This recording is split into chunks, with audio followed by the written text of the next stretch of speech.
Hello दोस्तों, मैं Donald RS institute of excellence से एनसीईआरटी के सीरीज में आज हम पर्यावरण चैप्टर को पढ़ेंगे। देखेंगे इससे पर्यावरण से रिलेटेड आज के पेपर में या आज के चैप्टर में कौन कौन से क्वेश्चन हैं। जैसे क्वेश्चन है परितंत्र, प्राकृतिक पर्यावरण से आप क्या समझते हैं, पर्यावरण के प्रमुख घटक कौन कौन से हैं, मानव निर्मित पर्यावरण के 4 उदाहरण दीजिए, स्थल मंडल क्या है, जीवीय पर्यावरण के 2 प्रमुख घटक बताइए, जैव मंडल क्या है।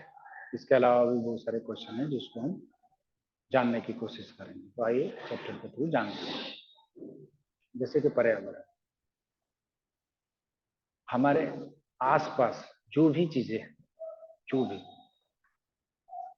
वो पर्यावरण है। जैसे आप कहेंगे किसी भी जीवित प्राणी के चारों पाए जाने वाले लोग, स्थान, वस्तुएं एवं प्रकृति को क्या बोलते हैं? पर्यावरण बोलते हैं। तो प्राकृतिक एवं मानव निर्मित परिघटनाओं का मिश्रण, मतलब इसमें दोनों है, प्राकृतिक भी है और मानव निर्मित भी है। प्राकृतिक पर्यावरण में पृथ्वी पर पाए जाने वाले जीवीय और अजीवीय दोनों परिस्थितियां सम्मिलित होती है। जैसे प्राकृतिक पर्यावरण पर देखिए, जीवीय मतलब जीवित प्राणियों का संसार, जैसे पादप, जंतु। अजीवीय निर्जीव पदार्थ का संसार, जैसे स्थल और स्थल। तो ये है। अब देखिए, ये दृश्य में आप देखें क्या है पर्यावरण के घटक। पर्यावरण के 3 घटक हैं। तो प्राकृतिक है, प्राकृतिक में क्या एग्जांपल है? सजीव जय मंडल, स्थल मंडल स्थल, वायुमंडल वायु, जल मंडल। उसी तरह से मानव निर्मित में देखते हैं तो इमारतें हैं, जो भी बिल्डिंग्स है, घर बनते हैं, पार्क्स हैं, पुल है, सड़कें हैं, स्मारक है, उद्योग है, और मानव, जो मानव इसमें बनते हैं। एक व्यक्ति, फिर परिवार बनता है, फिर समुदाय बनता है, फिर आपको धर्म भी आ जाता है उसमें, फिर शिक्षा, शैक्षिक भी शिक्षा भी आ जाती है, आर्थिक स्थिति भी आ जाती है, आर्थिक क्रियाकलाप, फिर राजनीतिक स्थिति भी आ जाती है। तो ये 3 घटक हुए पर्यावरण में। कौन कौन से घटक? प्राकृतिक, मानव और मानव निर्मित वस्तु। फिर आते हैं मानवीय पर्यावरण। जैसे कि हमने बोला, दो पर्यावरण के 2 पार्ट है, एक प्राकृतिक पर्यावरण और एक मानवीय पर्यावरण। तो मानवीय पर्यावरण में क्या होता है? मानव की परस्पर क्रियाएं, उनकी गतिविधियों और उनके द्वारा बनाई गई रचनाएं शामिल हैं। जैसे अब देखिए, उद्योग है, स्मारक है, सड़क है, इमारतें हैं, ये सब उनके द्वारा निर्मित की गई हैं। अब देखिए, एक शब्द है उत्पत्ति, जिसे पर्यावरण, उसको इंग्लिश में एनवायरमेंट बोलते हैं। इस शब्द की उत्पत्ति फ्रेंच शब्द एनवायरोनेट से है, जिसका अर्थ है पड़ोस, मतलब आसपास। ओके, तो कई बार क्वेश्चन एग्जामिनेशन में पूछा जा सकता है कि ये इसकी उत्पत्ति किस भाषा से है। तो फ्रेंच शब्द है, फ्रेंच फ्रांस से, फ्रेंच में फ्रांस के लैंग्वेज। वो आता है प्राकृतिक पर्यावरण। प्राकृतिक पर्यावरण मतलब स्वतः, प्राकृतिक मतलब स्वतः से, नहीं मानव हस्तक्षेप नहीं होना चाहिए। तो जैसे भूमि है, जल है, वायु है, पेड़ पौधे है, जीव जंतु, ये स्वतः ही होता है। इसमें मानव का कोई रोल नहीं होता है सामान्यतः, आज का छोड़ दे। तो ये इसलिए प्राकृतिक पर्यावरण। अब इसमें देखिए, स्थल मंडल जैसे पूछा गया है कि पृथ्वी की ठोस प्रॉपर्टी यानी ऊपरी भाग और कठोर ऊपरी परत को क्या बोलते हैं? स्थल मंडल बोलते हैं, जो कि हम पिछले कक्षाओं में पढ़ चुके हैं। ओके, और इसी से बनी हुई पतली परत जो आपको सपोर्ट करती है पेड़ पौधों के उगने में, वो मिट्टी होती है। तो जैसा कि हम पिछली कक्षाओं में पढ़ चुके हैं। अब आते हैं, अब आप यहाँ पे देख सकते हैं तीनों घटक कैसे एक दूसरे को प्रभावित करते हैं, एक दूसरे देखते हैं। ये जल मंडल, वायुमंडल है, जहाज चल रही है, स्थल मंडल है, जिस पर गाड़ियां चल रही हैं, जमीन कृषि हो रही है, ट्रैक्टर चल रहा है, और ये तीनों को मिला के क्या होता है? जीव मंडल। जीव मंडल जैसे हम बताएं, स्थल मंडल, जैव मंडल और वायुमंडल का छोटा सा नैरो जोन है, तो संकीर्ण जोन है, जहाँ पे तीनों एकदम सही स्थिति में होते हैं, जिससे जीवन को पैदा करते हैं। ओके, तो जय मंडल, इस वजह से इसको जय मंडल बोलते हैं। आइए, आगे देखते हैं। अब देखिए जल मंडल, जल के क्षेत्र को जल मंडल कहते हैं। इसमें सभी तरह के जल आते हैं, नदियों के, झील के, समुद्र के, महासागर के, जलाशय। ये हम पिछली कक्षाओं में पढ़ चुके हैं और ये सभी प्राणियों के लिए आवश्यक है, क्योंकि हमारी बॉडी का 70% एटलीस्ट 65-70% जल ही होता है, वाटर। पृथ्वी के चारों ओर फैली वायु की परत को क्या बोलते हैं? वायुमंडल बोलते हैं। जैसे पिछले कक्षा में बताया जा चुका है, वायुमंडल में 4 सबसे प्रमुख गैसें हैं। नो एसी, जिसमें से नाइट्रोजन, ऑक्सीजन, ये मिला के ही 99% हो जाती है। उसके बाद आर्गन और कार्बन डाइऑक्साइड, उसके अलावा बहुत सारी गैसें, पर ये प्रमुख गैसें। अब देखिए इसमें लिखा हुआ है जैसे कि, और ये गैसें कैसे पृथ्वी के साथ जुड़ी हुई है, कैसे पृथ्वी के चारों तरफ रहती हैं? तो वो है गुरुत्वाकर्षण बल के कारण।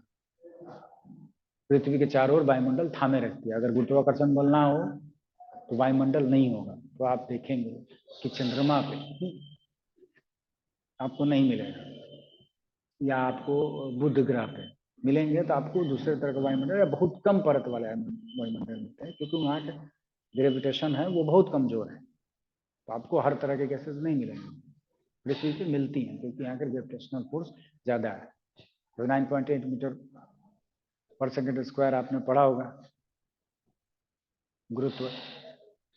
तो ये आपको मिलेगा पृथ्वी पे, जबकि वही क्वेश्चन आता है कि चांद पे 1/6 हो जाता है, 1/6 हो जाता है।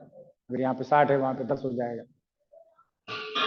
तो आपने ये पढ़ा होगा, तो ये क्वेश्चन भी पूछे जाते हैं कि अब सीधा यहाँ पे ये है कि गुरुत्वाकर्षण बल के कारण क्या है, तो वायुमंडल थामे हुए। तो मतलब वायुमंडल किस वजह से है? गुरुत्वाकर्षण की वजह से।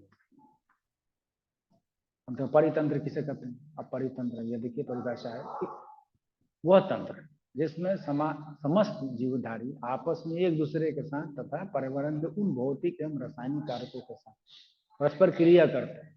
हम जैसे हम जुड़े हुए हैं प्रकृति से, प्रकृति भी हमसे जुड़ी हुई है। हम जैसे पेड़ पौधे हैं, जीव जंतु हम इस पर निर्भर होते हैं, हम भी उनके लिए करते हैं, तो हम भी हम पे निर्भर हो जाते हैं। जैसे नॉर्मली गाय भैंस बैल बकरियां जो भी पालते हैं, एक दूसरे से जुड़ जाते हैं।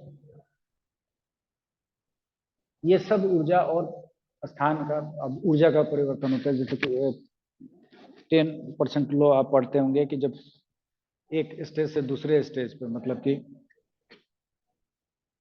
जब प्राइमरी प्रोड्यूसर है, देन कंज्यूमर है, फिर सेकेंडरी कंज्यूमर है, तो जैसे जैसे आपका स्टेज बढ़ता जाता है वैसे वैसे वो पिरामिड शेप में बनता चला जाता है। मतलब पहले लेवल पे जैसे सबसे ज्यादा होंगे घास फूस खाने वाले, फिर उसके बाद से थोड़ा सा मांस खाने वाले, फिर उसको खाने वाले, तो संख्या कम होती चली जाती है, जो आपके आगे क्लासेस में पढ़ेंगे। अब आते हैं, देखते हैं पादप एवं जीव जंतु मिलकर क्या बनाते हैं? जैव मंडल। जैव मंडल या सजीव संसार का निर्माण करते हैं। यह पृथ्वी का संकीर्ण क्षेत्र है, जैसे बोले हैं नेरोजोन, जहाँ स्थल जल और वायु मिलकर जीव मंडल जीवन का को संभव बनाते हैं। जैसा कि हमने बोला है कि स्थल बहुत बड़ा है, जल पर अंटार्कटिका में आपको जीव मंडल जीवन है नहीं है। आप समुद्र की बहुत गहराइयों में चले जाए, जीवन है नहीं है।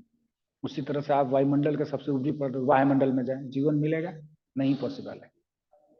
तो जो जीव मंडल है ना, वो संकीर्ण क्षेत्र है, बहुत ही कम क्षेत्र है, जहां पर तीनों परस्पर सही समायोजन के साथ मिलते हैं, स्थल मंडल, जल मंडल, वायुमंडल, तब बनाते हैं जीव मंडल। ओके।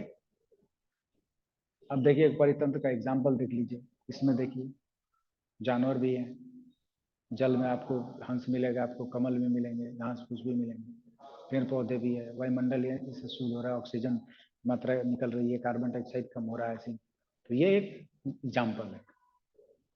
अब एक है कि वस्तु विनिमय पद्धति, जैसे बार्टर सिस्टम बोलते हैं इंग्लिश में, कि पहले क्या होता था, वस्तु के बदले वस्तु ली जाती थी जरूरत के हिसाब से। अगर आपके पास अनाज है और आपको कुछ फल चाहिए तो अनाज दे के फल ले लेना, फल दे के अनाज ले लेना, ये वस्तु विनिमय होता है, जिसमें सिर्फ वस्तु, आजकल जैसे कि करेंसी चलती है, पर पहले के टाइम में बार्टर सिस्टम वस्तु विनिमय होता है। एक वस्तु की बजाय से दूसरी वस्तु को क्रय विक्रय करना। मानवीय पर्यावरण, अब ये मानवीय पर्यावरण के अंदर है कि मानव द्वारा निर्मित कुछ भी और उसकी क्रियाकलापों के अंदर है, उसमें एक वस्तु विनिमय पद्धति है। अब आते हैं इससे रिलेटेड क्वेश्चंस को समझते हैं, कोशिश करते हैं समझने की। जैसे फर्स्ट क्वेश्चन आप देखेंगे तो है कि परितंत्र क्या है। जैसा कि हमने आपको भी बता दिया, परितंत्र पढ़ के कि परितंत्र क्या है, देखते हैं। आपस में क्रियाकलाप, भौतिक, रासायनिक, इंसानों का प्रकृति के साथ जो क्रियाकलाप है निवास करने के लिए, और ऊर्जा का स्थानांतरण होता है, स्थान परिवर्तन, सब चीज मिला के परितंत्र कहलाता है। प्राकृतिक पर्यावरण के से आप क्या समझते हैं? अब प्राकृतिक पर्यावरण में प्राकृतिक है मतलब कि मानव हस्तक्षेप नहीं है, स्वतः ही मिलने वाला जो भी आपको, जैसे पानी मिल गया आपको, स्थल मिल गया, वायुमंडल है, ये सब स्वतः चीजें, इसमें हमारा कोई हस्तक्षेप नहीं है। तीसरा क्वेश्चन है कि पर्यावरण के प्रमुख घटक कौन कौन से? तो आपको बताए थे 2 घटक हैं, एक मानवीय घटक, एक प्राकृतिक घटक। उसमें 3 घटक भी है, जैसे आप ये देखें फिगर में आपको पता चल जाएगा। पर्यावरण के घटक, प्राकृतिक घटक, मानव घटक, मानव निर्मित घटक। ओके, अब आते हैं इस क्वेश्चन में, अगले क्वेश्चन को देखते हैं कि मानव निर्मित पर्यावरण के 4 उदाहरण दीजिए। तो आप आसानी से देख सकते हैं मानव निर्मित 4 उदाहरण आपको सिंपल मिल जाएगा। यहाँ पे बहुत सारी बिल्डिंग से हैं, देखिए इमारतें हैं, पार्क है, पुल है, सड़क है, स्मारक है, उद्योग है, तालाब है, ये सब एग्जाम्पल्स है। स्थल मंडल क्या है? स्थल मंडल जैसे आप देख लिए बड़े बड़े भूभाग, वो स्थल मंडल बोलते हैं, जिसपे हम रहते हैं।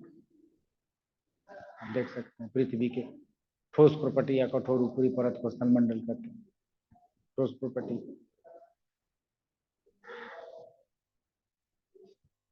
जीवित पर्यावरण के 2 प्रमुख घटक क्या हो? अब जीवित पर्यावरण का देख लीजिए प्रमुख घटक कौन कौन सा है। इंसान है, आपको बहुत सारे मतलब कि आपके एग्जाम्पल मिल जाएंगे। जैसे हम में से कोई भी जीवित है, जानवर है, पादप है, मतलब पेड़ पौधे, 2 घटक हो गए सिंपल। आप इसके अलावा भी बहुत सारे घटक एग्जाम्पल दे सकते हैं।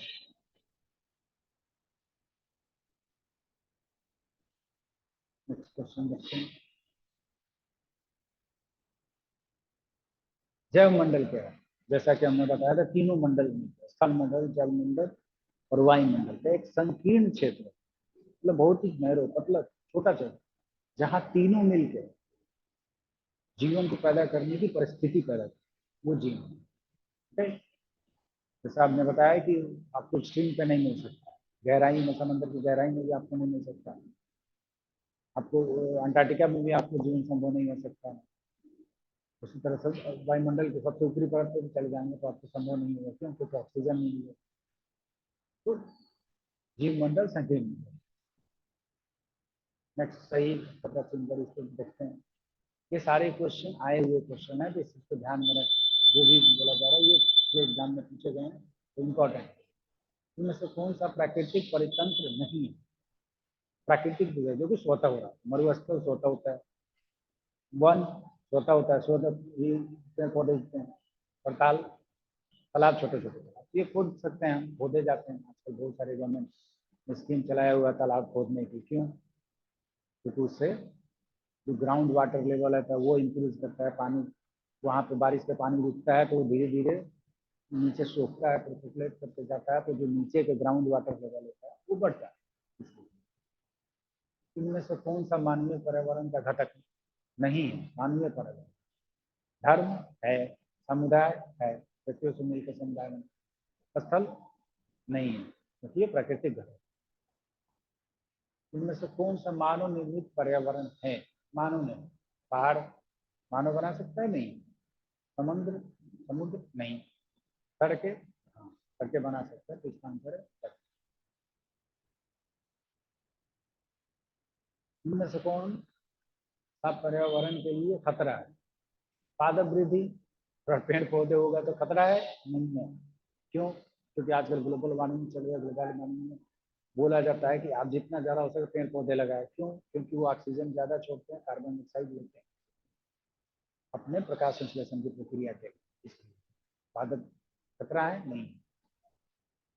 फसल वृद्धि नहीं है। जनसंख्या वृद्धि है, है खतरा। जनसंख्या भी, तो जितनी ज्यादा जनसंख्या होगी उतनी जनसंख्या को खिलाने के लिए, उसके पालन पोषण के लिए बहुत से पेड़ पौधे काटने पड़ते हैं, धरती पे उसका बोझ पड़ता है, जिसके लिए हम पेड़ पौधे काटते हैं, फिर उसके लिए फसल एग्रीकल्चर करते थे, कृषि करते हैं।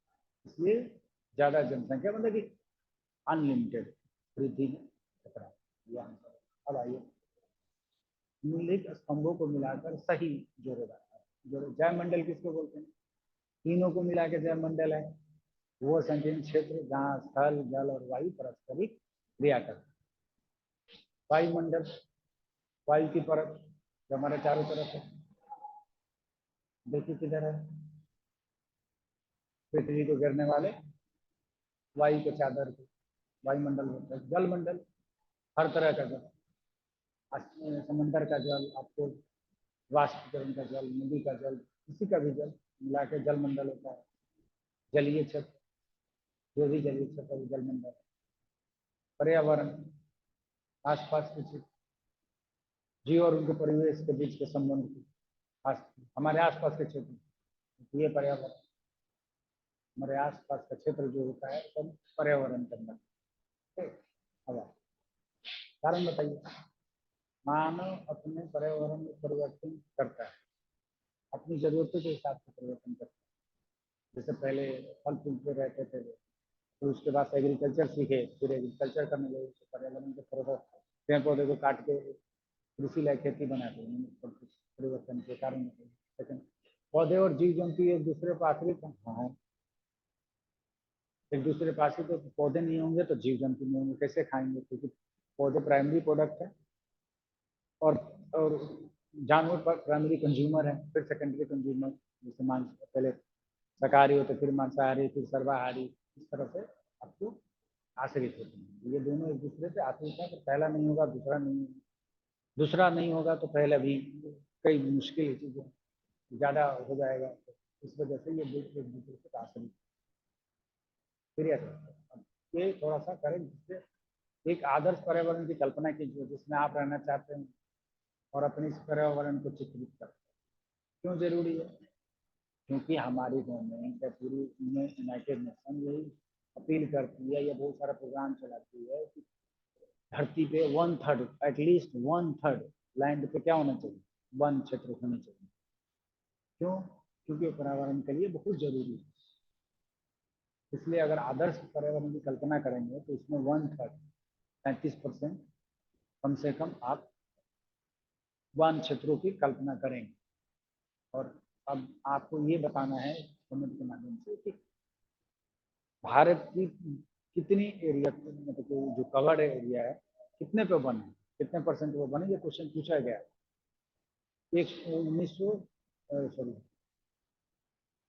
21 के आंकड़े के अनुसार, अभी इस साल का 23 का आंकड़ा भी नहीं आया है, तो आप 21 के आंकड़े के अनुसार बता सकते हैं कि कितने परसेंट पे हमारे वन क्षेत्र हैं। अगर आपको अच्छी लगी हो और ये जानकारी अच्छी लगी और एग्जाम में आपके लिए लाभदायक हो तो चैनल को सब्सक्राइब करें, बेल आइकन कमेंट करने में। धन्यवाद।